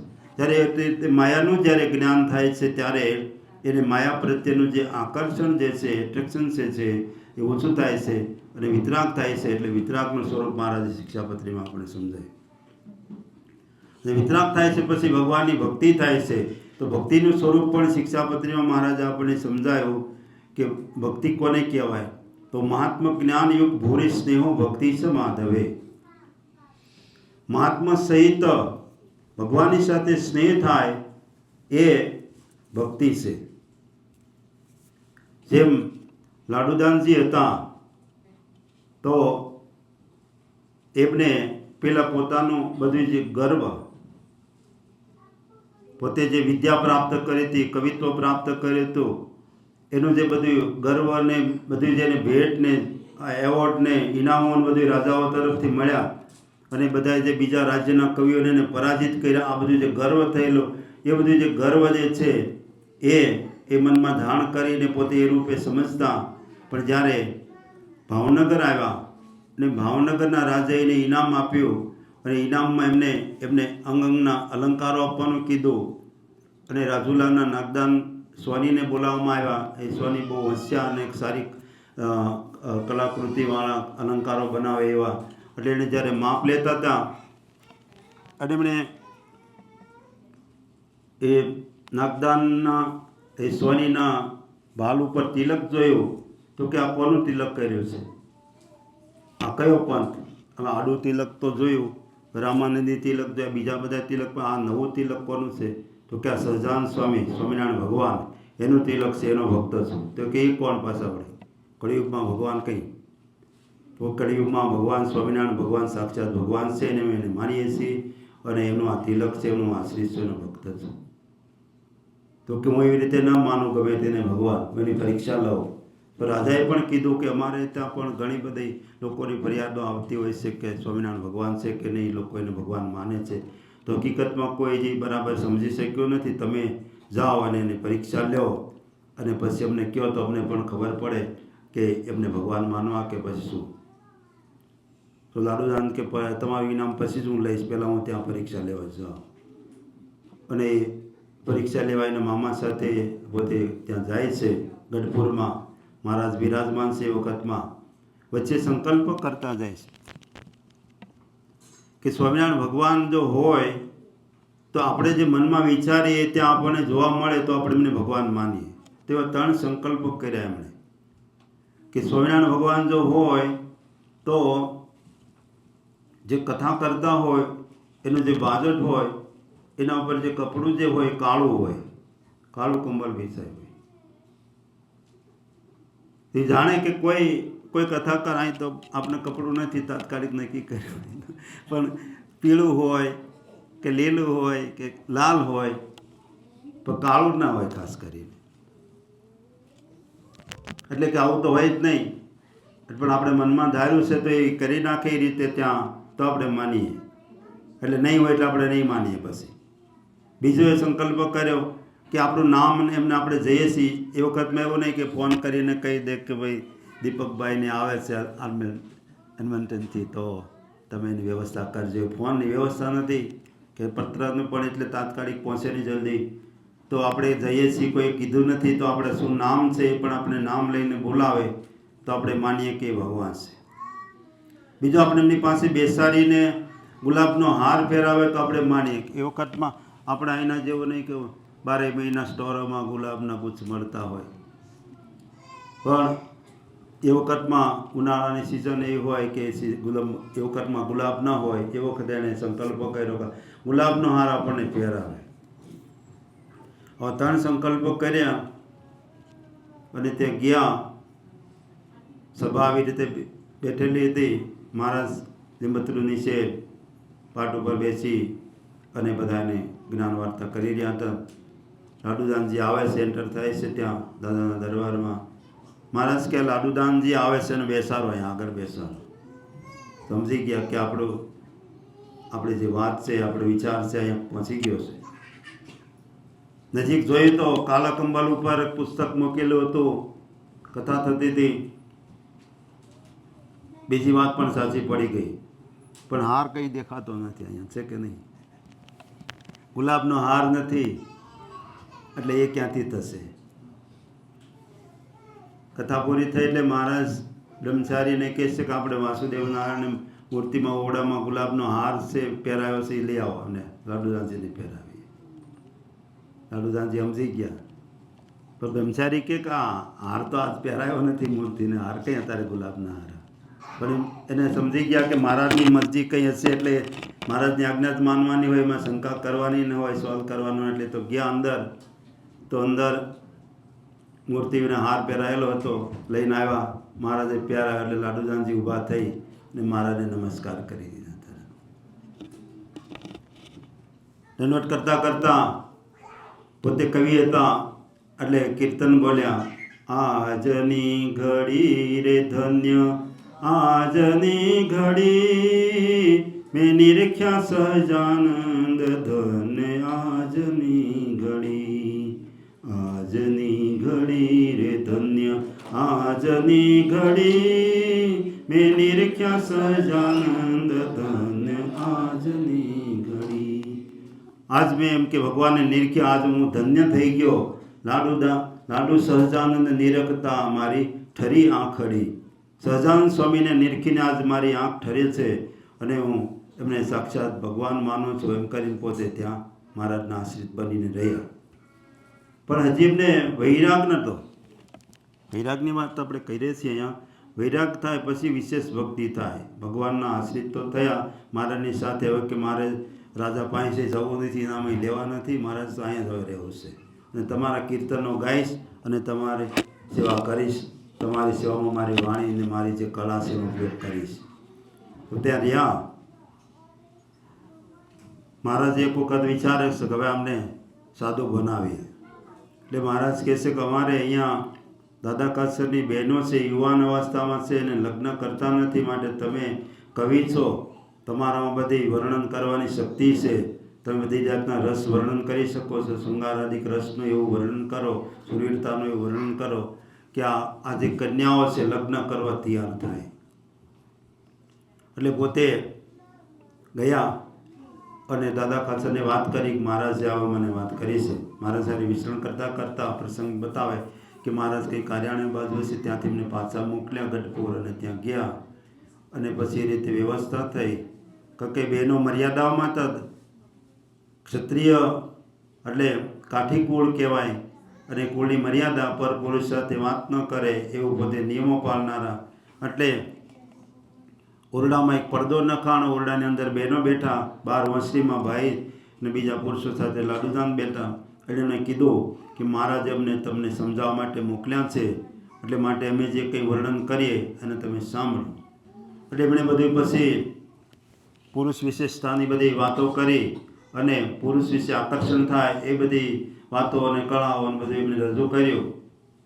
પછી ઘણું બધું વર્ણન થયું. પછી કંટાળીને બહેનો કેવડાવ્યું કે હવે પછી તમે રાખો અને અમે કંઈ કહી સાંભળો. તમે તમારે કહેવાનું બધું કહી દીધું કે હા બધું મેં કીધું, તમને કંઈ હવે સમજણ પડી એમાં કે અમે સમજીએ છીએ કે ભગવાન જ્યારથી મળ્યા ત્યારથી ભગવાનના ગુણ ગાવામાં કે ભગવાનની સેવામાં આપણે જે કંઈ શક્તિ ભગવાને આપી વાપરવાની હોય, તમે આ જે બધું વર્ણન કર્યું એ તો બધું મળ જેવું અથવા તો ધૂળ જેવું છે, આમાં કશું જ છે નહીં. ત્યારે એમને લાગ્યું કે હું જેને મહત્ત્વ માનું છું એ તો આ લોકોને કંઈ અસર જ નથી થઈ અને ખરેખર જે હું કરી રહ્યો છું એ ખાલી એમ કે સાણનો કીડો હોય એ સાણના વખાણ કરે, પણ એને ભમરાને જે સુગંધની બગીચાની ખબર છે ક્યાં એને એ કીડાને ખબર છે. આપણા શાસ્ત્રોમાં દૃષ્ટાંત આપતા હોય છે કે જેમ કીડો હોય, એક નદી કિનારે અમુક ગંદકી પડી હોય તેવા કીડા બનતા અને ગોળીઓ વાળ્યા કરતા હોય છે. ગોળ ગોળ ગોળીઓ વાળે અને એની સુગંધમાં એ રસબસ હોય અને એ જ ખાતા હશે. તો એ એક એવો કીડો હતો, ગીંગો કહેવાય છે ને, અને એક ભમરો એનો મિત્ર હતો. તો ભમરો પછી બગીચામાંથી નદી કિનારે પાણી પીવા આવે અને બેને મિત્રતા. તો ભમરો એને કંઈક તો આ ગુંગા વાળ્યા કરે છે, આ મળ બધું ઓગળ્યા કરે છે કરતાં મારી સાથે હાલ બગીચામાં સરસ સુગંધ કેવી સરસ હોય છે, ત્યાં કેવા સરસ ફળ હોય છે બધું હોય. તો કે એવું હોય? તો કે હા હોય, તો હાલ મારી સાથે. એને તો એટલામાં જ એને કંઈક પાંખને એટલામાં જ ફેરા કરતો એટલે એને તેટલી જ એને ખબર હતી કે આવી સુંદર દુનિયા છે, ખબર નહીં ને. એટલે એને પોતાની પાંખ ઉપર બેસાડીને લઈ જાય અને ફૂલ ઉપર મૂકે, ગુલાબના ફૂલ ઉપર મૂક્યું તો એને સુગંધ આવે નહીં. કે મારે જેવી પહેલાં સુગંધ હતી એવી જ છે, તને તો પેલા કંઈ સુગંધ નથી આવતી? કે ના, મોગરા બીજા બધા જુઈ જાય બધા ફૂલ ઉપર મૂક્યા ચંપા આદિકના, તો કંઈ સુગંધ આવે જ નહીં ને. પછી એમણે જોયું કે આની નાકમાં મળ ભરાઈ ગયું છે તો પેલું સુગંધ જાતી નથી બરાબર. એટલે ફરી પાછો લાવ્યા નદી કિનારે અને એને નદીમાં બોળ્યું પાણીમાં થોડો ડૂબકાડ્યો તો કે તો મારવા માગે છે કે શું બને? તો કે ના, તો આ નાક સાફ થઈ જાય તારું બધું. અને પછી છીકવા આવીને પાણી પીવું એટલે સાફ થઈ ગયું અને ફરી લઈ ગયા અને પછી સુગંધ આવી. તો એમ જીવાત્મા એમ કે તમે મર જેવી વાત બધી કરી, પણ તમને જે દિવ્ય ભગવાનની રસ સુગંધ એનું તમે ક્યારેય માન્યું નથી, એટલે તમે આ બધી વાત કરો છો. એટલે એનું થયું કે મારી કંઈ અસર થઈ નહીં. તો પોતે પાછા આવીને મહારાજને કહે છે કે તમે મને શિક્ષણ આપવા માટે કે મને શીખવા માટે મોકલ્યો હતા? મારી શિખામણ એમને લાગી નથી, પણ મેં વિચાર કર્યો છે કે હવે મારે તો તમારી પાસે જ લગ્ન નહીં કરવા અને સંત થઈને રહી જવું છે. તો મહારાજ તો એ જ કરું હતું મહારાજને. તો આવા મહાન કવિ જ્યારે એને મહિમા ભગવાનનો સમજાણો ત્યારે ભગવાનમાં એમને દ્રઢ પ્રીતિ થઈ અને બધું જ મૂકી અને સંત બની ગયા. એને પાસે સોનું ને જે કંઈ હતું એ બધું જ પણ મહારાજને સમર્પિત કરી દીધું અને મામાને કીધું કે મામા હવે હું અહીં જ રહીશ અને ભગવાનના ગુણગાન ગાઈશ અને ક્યારે પણ હવે હું ઘેર આવીશ નહીં અને ઘેરે બધાને કહી દેજો. અને માતા પિતાએ પણ સમજાયા, પણ બ્રહ્માનંદ સ્વામી તો ભગવાનના પ્રેમમાં એવા રંગાયા કે પછી તો એને ભગવાનના જ ગુણગાન ગાયા. પ્રથમ પછી દીક્ષા આપ્યા ત્યારે શ્રીરંગ નામ પાડ્યું, એ પણ અનુકૂળ નહોતું આવતું. પછી બ્રહ્મરસમાં એ આનંદિત હતા એટલે મહારાજે બ્રહ્માનંદ સ્વામી નામ પાડ્યું. અને અખંડ એમણે મહારાજના કીર્તનો રસબસ થાય એવા આપણે એવો ભગવાનમાં રસ આવ્યો એવા સરસ કીર્તનો એમણે બનાવ્યા.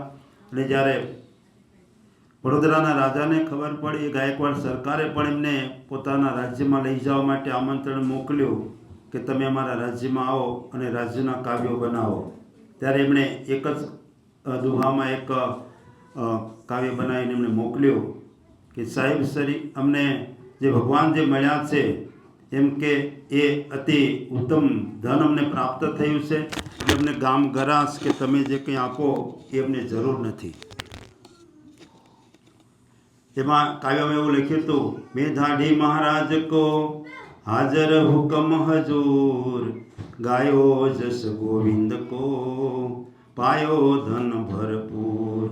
એમ કે એ વખતમાં ઢાઢી એટલે રાજાના રાજ્ય ડેલીઓ હોય, રાજ દરબાર હોય, એમાં અખંડ રાજાના ગુણગાન ગાયા કરતા હોય, રાજ્યનું વર્ણન કર્યા કરતા હોય અને રાજ્યને ખુશી કરતા હોય.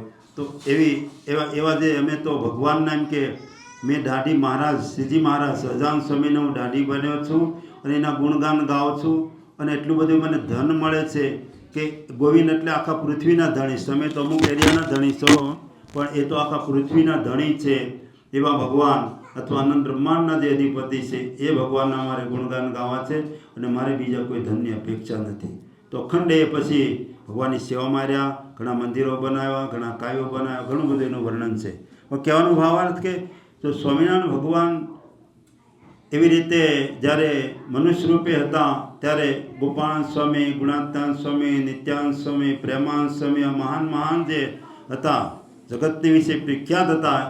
મોટા મોટા રાજા હોય એ વખતમાં દાદા ખાચર હોય, સુરા ખાચર હોય, જીણાભાઈ હોય કે ઘણા બધા એવા રાજાઓ એ પણ ભગવાનના આશ્રિત થયેલા છે. અને જેણે જેણે એવા સંકલ્પો કર્યા, મોટા મોટા ગામના પાટીદારો પણ ભગવાનના આશ્રિત બનેલા છે. અને ઘણા બધા એવા ચમત્કારો મહારાજે જણાવેલા છે, પણ મહારાજને ચમત્કારમાં રુચિ નહોતી. મોટા મોટા નવાબો પણ મહારાજને એ વખતમાં માંગરોળના કે જૂનાગઢના નવાબો પણ મહારાજનો આશ્રય કરેલો છે.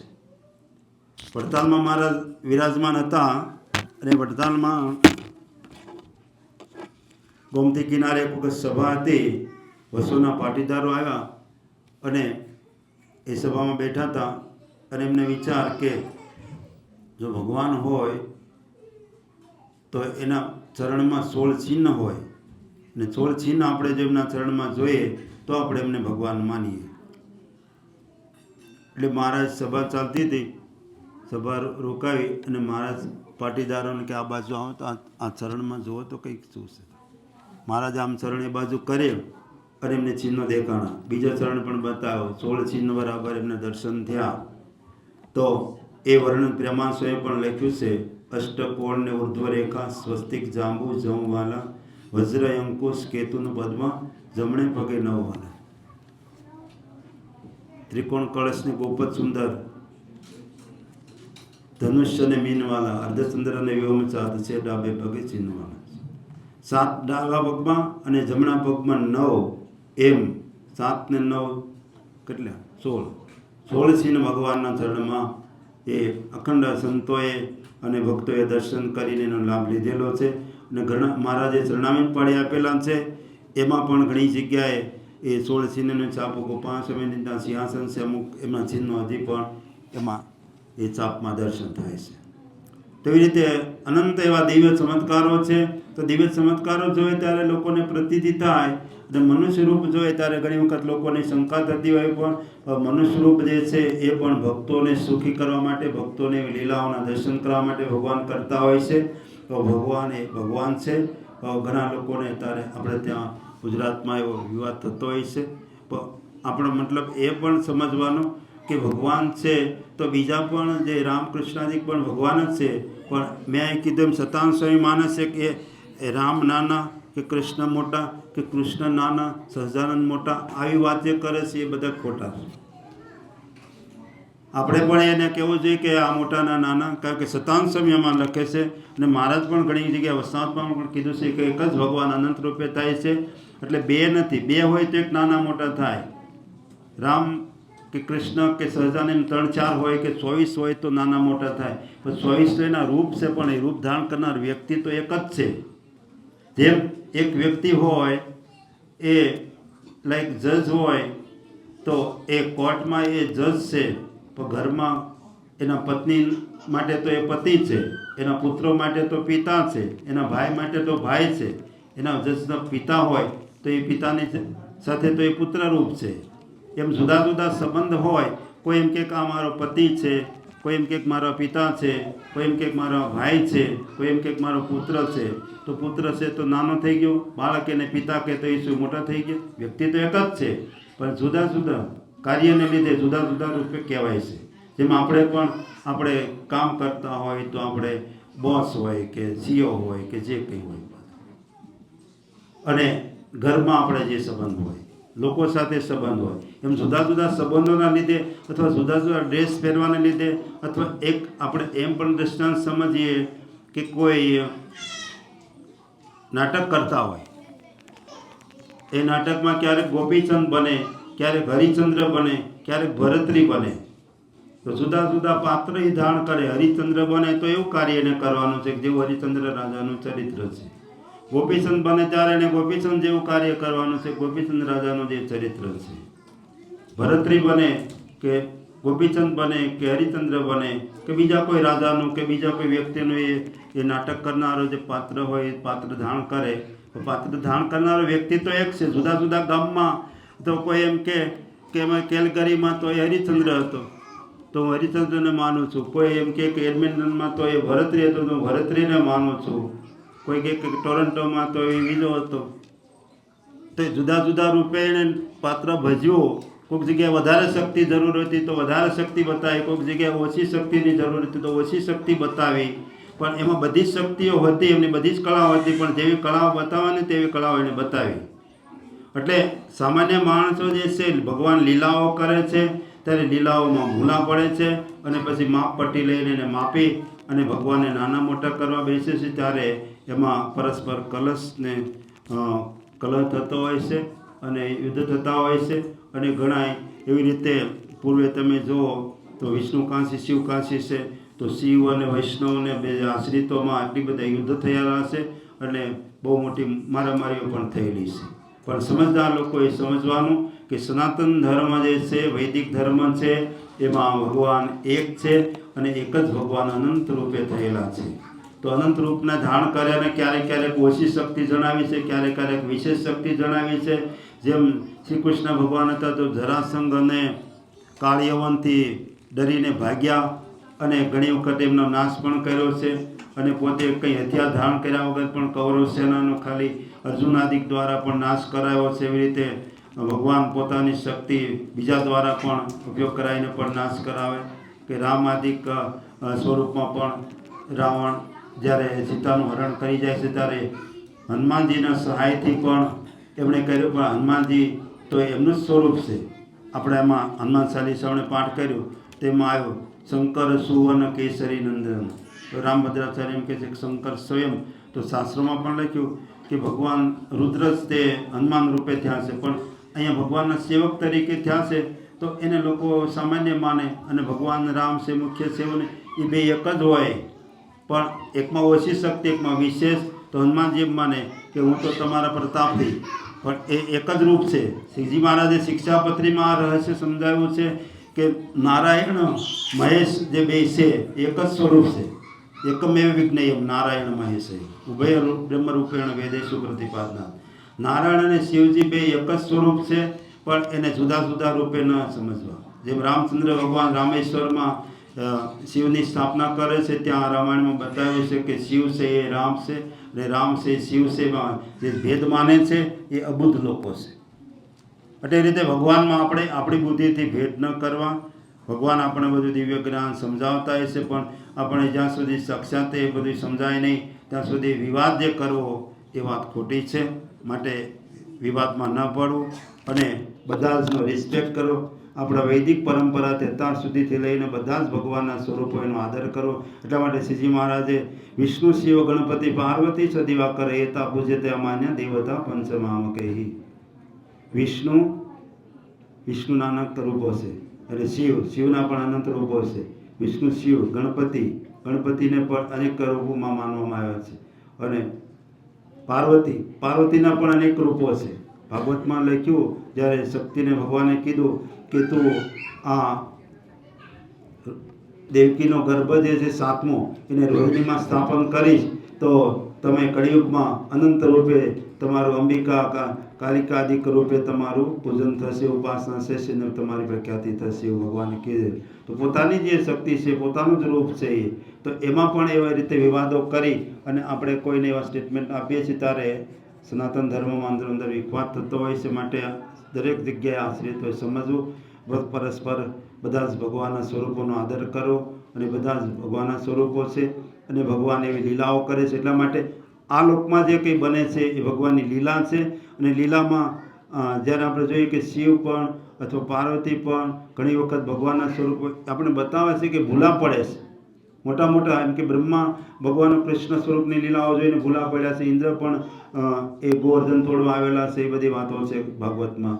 તો ઇન્દ્ર પણ ભૂલા પડે એનો મતલબ એ તો સમજે જ છે ભગવાન છે, પણ આપણને એવું બતાવે છે કે એટલી મોટી પદવીએ પહોંચ્યા પછી તો મોટું સ્થાન આવ્યા પછી પણ માણસ ભગવાનને સમજવામાં ભૂલ કરી બેસે છે. એટલા માટે ભગવાનને સમજવામાં ભૂલ ન કરી, જે ભગવાનનું સ્વરૂપ આપણને પ્રિય હોય ને માનીએ અને બીજા સ્વરૂપોને પણ આદર કરીએ, પણ કોઈ સ્વરૂપોની નિંદા ન કરીએ. એ રીતે કરવાથી ભગવાન રાજી થાય છે. અને આવી રીતે આપણે અહીંયા શિક્ષાપત્રીના સારૂપે શિક્ષાપત્રીની જ્યારે જયંતિના 200 વર્ષ છે ત્યારે આપણે એ સમજ્યા. અને હનુમાનજી જે છે એ સ્વામિનારાયણ ભગવાને પોતાના કુળદેવ તરીકે માન્ય કરેલા છે. અને ધર્મદેવ ભક્તિ માતા પણ એનું અનંતવાર સ્મરણ કરેલું છે અને અનંતવાર પ્રાર્થનાઓ કરેલી છે. ગોપાલ સ્વામી સાળંગપુરમાં પધરાવેલા છે અને સાળંગપુરમાં વિરાજમાન થઈને અનંત જીવોને કષ્ટભંજન દેવરૂપે હનુમાનજી અત્યારે લોકોના દુઃખ દૂર કરે છે. લોકો દુનિયાભરથી ત્યાં આવીને પોતાની શ્રદ્ધાને માનતાને ઉપાસનાને રજૂ કરતા હોય છે, અનુસરતા હોય છે. તો એવી રીતે આપણે આજે હનુમાનજીની પણ જ્યારે જયંતિ છે ત્યારે એમને પણ પ્રાર્થના કરીએ કે હનુમાનજી જેવા ભગવાનના દાસ ભક્ત છે. હનુમાનજી જેવી રીતે ભગવાનની સેવા કરી, એવી ભક્તિ કરી, એવી રીતે આપણામાં પણ હનુમાનજી જેવી ભક્તિ આવે. અને શિક્ષાપત્રી એ આપણું આદર્શ સ્વરૂપ છે. સ્વામિનારાયણ ભગવાનનું પ્રાગટ્ય પણ છે. તો સ્વામિનારાયણ ભગવાને આપણને જે કંઈ શિક્ષા આપી છે, જે કંઈ આપણે ઉપાસના શીખવાડી છે, પ્રમાણે આપણે એમની ઉપાસના કરીએ. એમણે જે આપણે શિક્ષણને જ્ઞાન આપ્યું છે એ રીતે એમની આજ્ઞામાં આપણે રહીને ભગવાનની ભક્તિ કરીએ. અને એવી રીતે આપણે ભગવાનને રાજી કરી અને અહીંયા પણ સરસ આપણે બધા ભેગા થઈએ છીએ ત્યારે આવી રીતે જ્યારે પ્રોગ્રામો હોય ત્યારે ભેગા થઈને ભક્તિ કરીએ, સેવા કરીએ. અહીંયા જ્યાં આગેવાનોમાં હરેન્દ્રભાઈ કે આપણને કે આપણે આ રીતનું આયોજન છે એમાં સેવા કરજો. અહીં રીતે અહીંયા સભા થતી હોય તો સભામાં આપણે સ્પોન્સર કરીએ, ઉત્સવ થતા હોય તો ઉત્સવમાં સ્પોન્સર કરીએ. અહીંયા મહારાજશ્રી પધારવાના છે જૂનની 9મી તારીખે. કદાચ અમે વિચારીએ છીએ કે 8મી તારીખ આવી જાય તો વિશેષ લાભ મળે. અને રીતે જૂનના 9 અને 10 પછી ત્યાં અહીંથી એડમિટન જવાના છે. અને આવી રીતે મહારાજશ્રીનું પણ વિચરણ છે. મહારાજશ્રીના જે ધર્મપત્ની કહેવાય માતુશ્રી, આ વખતે એ પણ કદાચ આવશે એવી મહારાજશ્રી મને કહેતા હતા. તો એમનો પણ ખાસ કરીને મહિલાઓને એમનો લાભ મળતો હોય છે, તો એનો પણ લાભ મળશે. કદાચ લાલજી મહારાજ પણ મારાથી સાથે આ વખતે આવશે તો એનો પણ લાભ મળશે. અને નિત્ય સ્વરૂપ સ્વામી આવીને અહીંયા સભાઓ કરતા હોય, ઘર સભાઓ કરતા હોય, એમના પણ અહીંયા પ્રસંગો થશે. તો જ્યારે જ્યારે સંતો આવતા હોય તો એનો પણ આપણે લાભ લઈએ, બીજાને પણ જાણ કરીએ. આપણી જે કોમ્યુનિટી હોય, સનાતન ધર્મને અનુસરતા હોય, એ બધા જ લોકો આવીને ભગવાનની ભક્તિ કરી શકે, બધા એકાબીજી મળી શકે અને એકાબીજીને જે કંઈ સહકાર જોઈને સહકાર મળે અને બીજી રીતે બધા એના રૂપે મદદરૂપે થવાય. અને એવી રીતે અહીંયા ભગવાનની ભક્તિ કરી અને આ લોકમાં પણ સુખી થઈએ અને પરલોકમાં જેમ બ્રહ્માંડ સ્વામી બધું છોડીને ભગવાનની ભક્તિ કરી અને ભગવાનમાં સ્નેહ કર્યો, એ જ શિક્ષાપતિને અંતે એક વાત સમજાવી દઉં કે મહાત્મ જ્ઞાનયુગ ભૂરી સ્નેહો ભક્તિ જ માધવે. જ્યારે ભગવાન એમને મહિમા સમજાણો ત્યારે બધું જ છોડીને ભગવાનમાં અખંડ જે સ્નેહ એવી રૂપે ભગવાનની ભક્તિ કરી, એવો સ્નેહ ભક્તિ આપણામાં પણ આવે એટલી વાત કરીને મારી વાણીને વિરામ આપું છું. સહજાનંદ સ્વામી મહારાજ.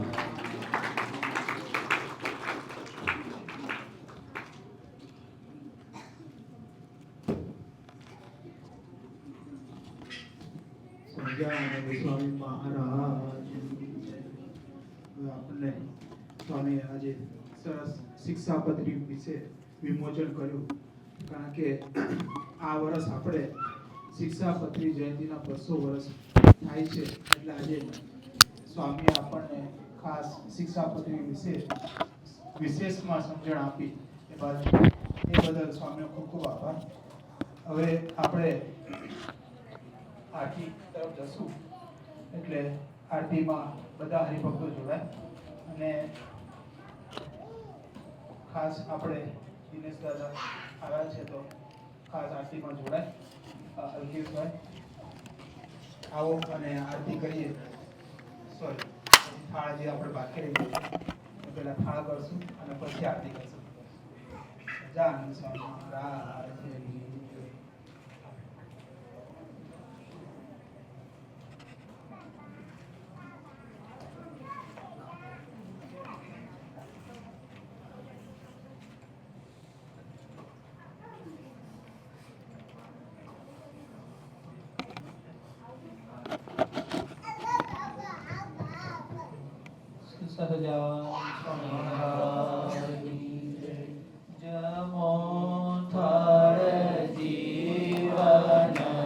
પડદોને એવું લેવાનું લઈ લો, મુગટ કે સડીને એવું લઈ લીધું.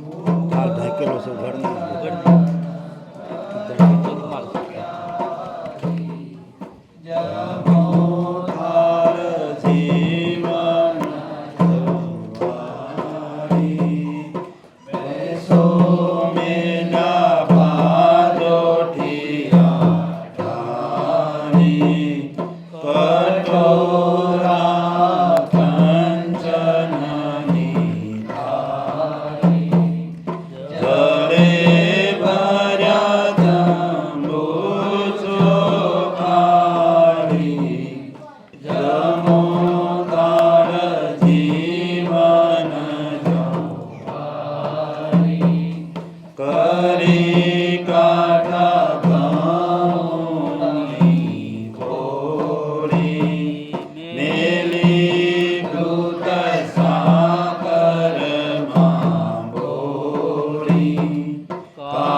વરી લવિંગ સુપારી ખાતો ચૂનો વરી લવિંગ સુપારી એલચી મંગાવું મૂલધાન નકી એલચી મંગાવું મૂલધાન નકી લેતા જાઓ રે સાવરિયા બીડી પાન નકી એક એક બીડી મોરે સાસુ નણંદ કી એક એક બીડી મોરે સાસુ નણંદ કી દૂસરી બીડી મોરે લાલન કી વાલા દૂસરી બીડી મોરે લાલન કી લેતા જાઓ રે સાવરિયા બીડી પાન કી હે શ્રી કૃષ્ણ હરિ પાટે બેસારું આવો શ્રી કૃષ્ણ હરિ પાટે બેસારું બાજી કે લાવો સારી રે નનકી વાલા બાજી કે લાવો સારી રે નનકી લેતા જાઓ રે સાવરિયા બીડી પાન નકી લેતા જાઓ રે સાવરિયા બીડી પાન નકી પ્રેમાનંદ કહે આપો પ્રસાદી પ્રેમાનંદ કહે આપો પ્રસાદી એટલી અરજ તો રે દાસન કી વાલા એટલી અરજ તો રે દાસન કી લેતા જાઓ રે સાવરિયા બીડી પાન કી લેતા જાઓ રે સાવરિયા બીડી પાન કી સહજાનંદ સ્વામી મહારાજની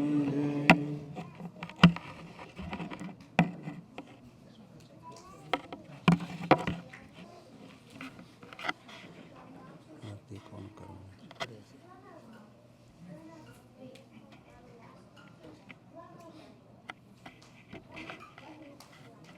ભગવાનને મુંગટની પહેરાવી દેજો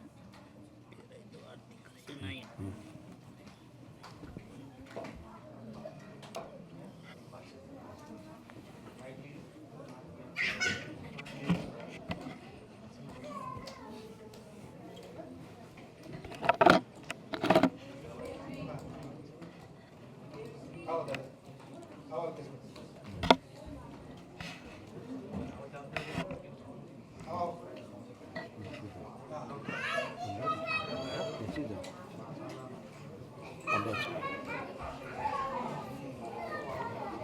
ત્યાં કરવાનું હા ત્યાંથી એ વાંધો નથી હે લઈ લો